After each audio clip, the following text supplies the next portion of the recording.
On nous prenait un peu pour des fous de vouloir monter un laboratoire de fabrication de glace à Angers, puisqu'on n'est pas un spot de la côte atlantique, on n'est pas non plus une grande ville avec un rayonnement type Bordeaux, Lyon ou Paris. Notre région méritait vraiment d'être valorisée à travers les glaces, chose qui n'était pas faite jusqu'ici. Et je me suis dit, ouais, on est capable de faire ça. Je m'appelle François Blourde, je suis artisan glacier, on fabrique de la glace bio et locale à Angers. Ce matin, on est à Saint-Clément-de-la-Place, à 18 km du laboratoire, et on est chez notre producteur de lait.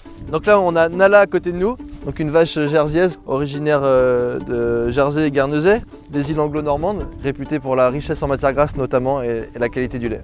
Donc plus on a du matière grasse naturelle dans le lait, et plus les glaces vont être onctueuses, bien se conserver, développer des arômes, etc. Donc c'est super important. On vient de recevoir 200 kg de fraises du 49, variété Magnum. Et donc du coup, on va aller charger tout ça au laboratoire de façon à les transformer. Il y avait une abondance de fraises avec l'arrivée des beaux jours. Et donc du coup, on fait partie de la solution dans ces cas-là, puisque c'est pas forcément hyper facile de distribuer 200 kg de fraises en très peu de temps pour le producteur. Et nous, on arrive et du coup, on les transforme.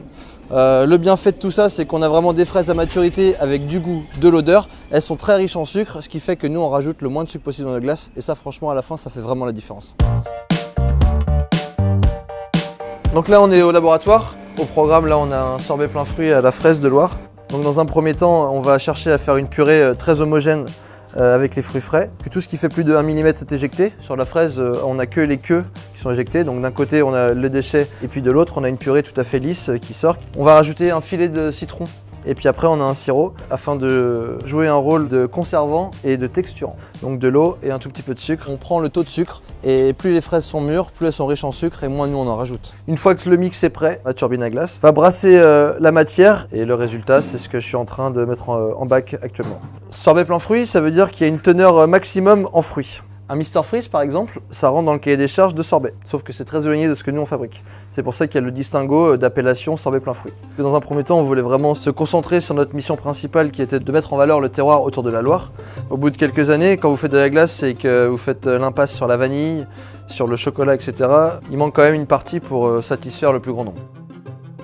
Alors les glaçons glacés, c'est une histoire en fait qui est née avec deux copains.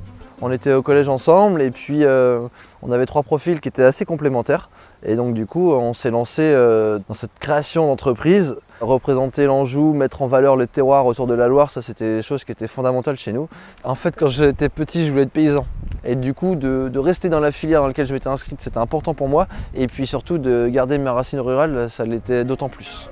On est tout le temps en recherche de goûter les glaces des autres, de façon à pouvoir se positionner, se comparer et surtout s'améliorer. Quand on s'impose un cahier des charges aussi costaud que le nôtre, ouais, c'est hyper important d'être capable de communiquer dessus, que le message passe vraiment, puisque le sourcing local, le labellisé bio, etc., ça nous complique la vie au quotidien. En tous les cas, ça nous met une rigueur absolue. Et donc c'est important que le consommateur, lorsqu'il consomme de glace, il est conscient de ce qu'il est en train de manger et qu'il se rende compte que c'est pas de la glace comme d'habitude.